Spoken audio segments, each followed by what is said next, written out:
I'm Jim. Hi, I'm Holly. Welcome to Dukeshire Farms. Our topic today is the difference between freeze drying and dehydrating. But first, we always start out with a quote. He who controls the present controls the past. He who controls the past controls the future. A good quote by George Orwell. A fact for you is, with freeze drying, the initial freeze drying phase removes about 95% of the water present in food. The slow step can take anywhere from several hours to several days. Application of too much heat during this process can result in a loss of the final quality of your food product. Freeze drying and dehydrating are two different processes. Each one of them has its place in food preparedness.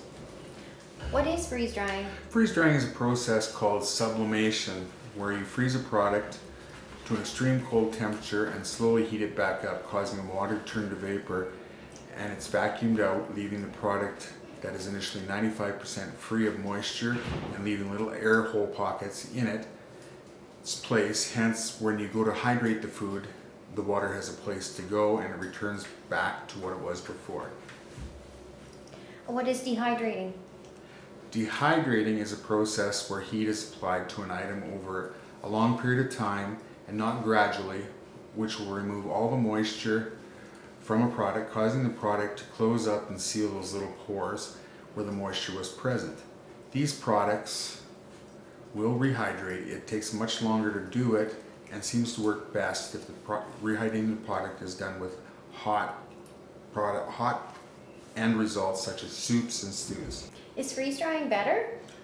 Some people would say yes. The quality and flavor of the food, of course, is better. The product will actually sort of melt in your mouth and leave it if you leave it there. The vitamins and nutrients are pretty much all there, at least 95% of them, and you can pretty much bring most products to exactly what the item was before you freeze dried it. Is dehydrating better? In my opinion, no. Less options when it comes to the product's end use. You can't rehydrate an item as if it were freeze dried. A lot more of the nutrients and vitamins are removed in the process. The flavor can also change depending on the temperature. Is there a difference in pricing? Freeze drying is much more expensive. A machine for your home in Canada can run you up as much as $7,000 by the time you add your pump, tray, liners, and oil. Some machines, you will actually need a dedicated circuit in your house, in your panel box. You can get a really good top-of-the-line dehydrator that will cost you $1,000+. You don't require a dedicated circuit. It will use less energy, and some don't require any power at all and can use the sun in its place as a power source. Why freeze dry then and not just dehydrate? Variety, flavor, nutrients, and longevity. You don't waste as much food when you're freeze drying. If you have leftovers, you can throw them in the freeze dryer and freeze them up for later use, whereas a dehydrator, certain things you just can't put in there because it just does not work. Do they both have the same storage life? No. Dehydrating has a lifespan of 5 to 10 years if done and stored correctly, whereas freeze drying has been known to last 25 to 30 years if done the proper way and stored correctly as well. A typical canned food has a shelf life of 2 to 5 years, so depending on your time frame and what you're looking for quality and variety, you have to decide what's best for you. Is there maintenance required, like a vehicle? In a sense, yes and no. With a dehydrator as well as a freeze dryer, there's the usual cleaning and sanitizing machine between loads, where the biggest cost for an electric dehydrator would be an element if you had to replace it.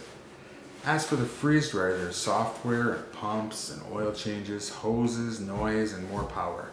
Depending on what you freeze dry, say onions, you're going to want to change your oil and use an alcohol to clean out your machine before you do the next load, say of candy or something like that, because the odor will permeate through the product, and unless you like the flavor with a hint of onions, it turns out quite nasty. How can you use both machines hand in hand? They do both work hand in hand. Not everything you're going to want to store needs to be stored for 30 years. There's a big cost to that. If you want a short term and plan on using it in the next few years, why not can or dehydrate. It will cost you less, take less time and money, or do both and increase your supply for yourself, your friends, your neighbors, or for a farmer's market. The big advantage to having a machine is that you're looking out for yourself and your family in time of uncertainty and high prices. Don't let anything go to waste. So how can they get some freeze-dried food? Well, you can go to www.dukeshirefarms.com or you can search in the address bar freeze-dried foods, or you can look through our site. We also have bath bombs, candles, soaps, a variety of stuff for your home. Thanks so much for watching. Subscribe to our channel if you haven't already. Hit the bell for notifications. You'll know when the next one's coming up. Till next time, bye from Jim. Bye from Holly.